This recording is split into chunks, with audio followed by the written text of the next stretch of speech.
হতে পারে, একজন পুরুষ হতে পারে। যুবতী, পরিষ্কার করে আমি ব্যাখ্যা করছি, একজন নারী হতে পারে, একজন পুরুষ হতে পারে। যুবতী হলো সেই জন, জন্মের পরে ভগবান প্রত্যেক মানুষকে একটা যৌবন শক্তি দান করে, যেটাকে পিতৃদন বলা হয়। এই যৌবন শক্তিটা যারা মৃত্যুর আগ পর্যন্ত ধরে রাখতে পারে, যারা যৌবনকে হারায় না, এখন সে পুরুষ হোক সে নারী হোক, যারা যৌবনকে ধরে রাখবে, যৌবন তারাই সে গোবিন্দ ভজনে যাবে।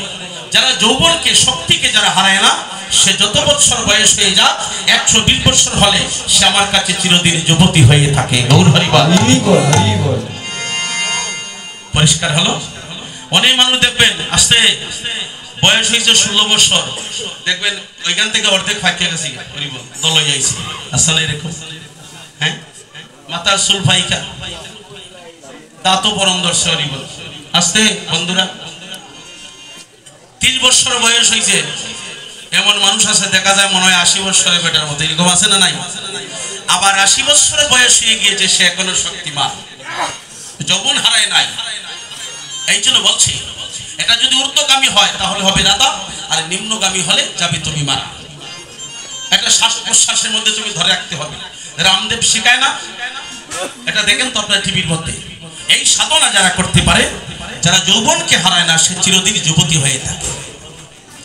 নাগরিককে বলছে তুমি এই শক্তি কি করে অর্জন করলে, এই রূপ তুমি কি করে দর্শন করলে? তোমার বদন্ত আঁচলে ঢাকা ছিল, তুমি কুলের বধূ, তুমি কি করে এই রূপ দর্শন করলে? সে তো আসলে চাঁদ নয়, সে গৌর সুন্দর নদিয়ার নাগর, তুমি কি করে দেখলে? তাই তিনি বলছে, আমি সুরদলিতে জল ভরতে গিয়েছিলাম, সেখানে গিয়া যখন জল ভরতে শুরু করেছি, সুরদনির কাছে সুরের ধ্বনি,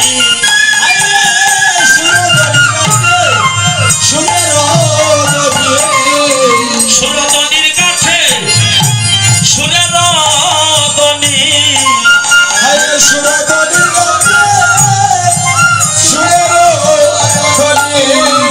আমি ধ্বনি শুনে হইলাম পাগলিনী, সুরদনির কাছে সুরের ধ্বনি,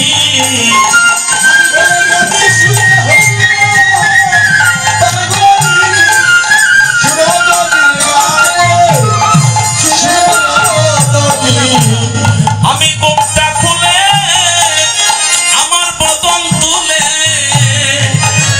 নাগরি গো আমি দেখেছিলাম সাইয়া, আমি বুকটা খুলে